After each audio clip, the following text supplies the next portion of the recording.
Следващия господин, който искам да поканя на сцената, се казва Константин Лунгов. Ние си го знаем като Икосио от 5400. А той си няма тек. Чакай, говори нещо на публиката, сега ще ти донеса. Това е ужасно. Да говоря нещо пред публиката. Здравейте, публика! Да знаете, че ви говоря нещо, ако ще мога да ви изпея нещо. Какво? Искам подкрепа от Димни. Нещо на Уили Нелсън, бре. Той го каза. There is a story the gypsies know is true. And if you wear this golden earring, love will come to you.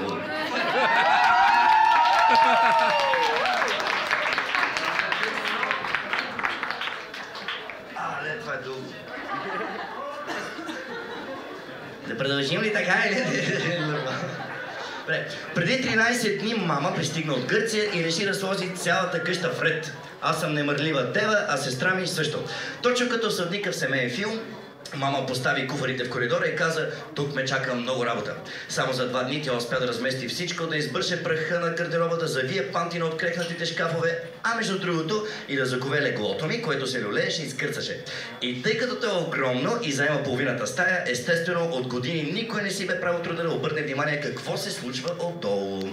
Когато се прибрах в неделя след обяд, леглото бе вдигнато до стената, а мама без пирон в устата, когато изцеди през зъби: готово е, мамо, като ново е, сега трябва да върнем всичко обратно. И така двамата започнахме да подреждаме хилядите бокуци върху вече чистия пот, които отново щехме да погребем под огромното легло. Най-отдолу сложих патериците и тайно се зарадвах, че съм жив и здрав. Защото всичко свързано с моите кости е карма, сигурен съм. Патериците си купих точно след като ми зарасна ченето. Толкова пъти съм си просил боя, а накрая отнесох първата си фрактура от съмнителен батко, когото, вярвам, срещах за пръв път. Препозна се в мен с някакъв ицо и ми струши ченето, при това с кубинка. Нелепо, нали?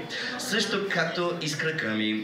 През какви ли не каскади и пируето бях минал, пируети, а го счупих докато вървя. Колко ли години минаха? 3 или 4, а може би 2,5, не знам.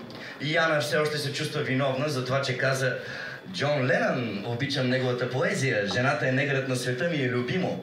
Бях тръгнал за един диск, решен да й покажа, че това е песен, при това на английски. Все още не съм и пуснал парчето, а в болницата се озовах с диск в ръка. Дано левият крак и ченето ми са свършили добра работа пред провидението и не се труша никога повече. Но тантрическите размисли върху кармата и тленните ми кости бяха прекъснати отново от мама. А защо чукът беше под леглото, майче? Знаеш ли колко го търсих, попита тя. Аз повдигнах рамене и не й отговорих, че това е смело оръжие за самозащита.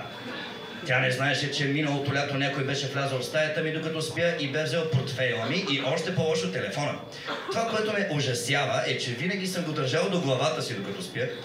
Не мога да отмина и клаустрофобията, че нямах нито документи, нито телефона на когото и да било, а наизуст знаех само моя. А и онзи глупак не видя ли, че телефона не струваше и 20 лева, а в портфела нямаше и 5. Добре, че не държах парите под леглото. Тях не, но там вече има чук. Вълшебен чук на лошите напук. Не знам дали наистина бих ударил някого с него, но вярвам, че внушението е друго, ако крещейки нощем размахаш и чук. Накрая с умиление избърсах и праха от регистрационните номера на първата ми кола.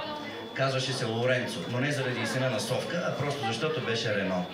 Лоренцо отдавна отиде на екарисаж, а след него имаше и Лоренцо II, а после едно малко червено пежо, което беше наречено Пижо.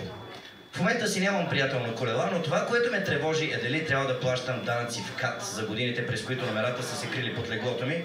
Нищо не разбирам от тези неща. Както разбрахте, под леглото ми няма трупове, скандални секрети или портали към друго съзнание. Но знам, че доскоро имаше нещо, което вече е сведено до минимум. Купчени прах, големи колкото 2 котки и акари, много акари. Пък и вече не скърца толкова. Благодаря ти, мамо. Откакто си тук, прозорците са по-чисти, шкафовете са затворени и винаги има вкусоти в хладилника, а леглото диша по-леко и някак отпочинало. Радвам се, че ще останеш още малко при нас. Thank you.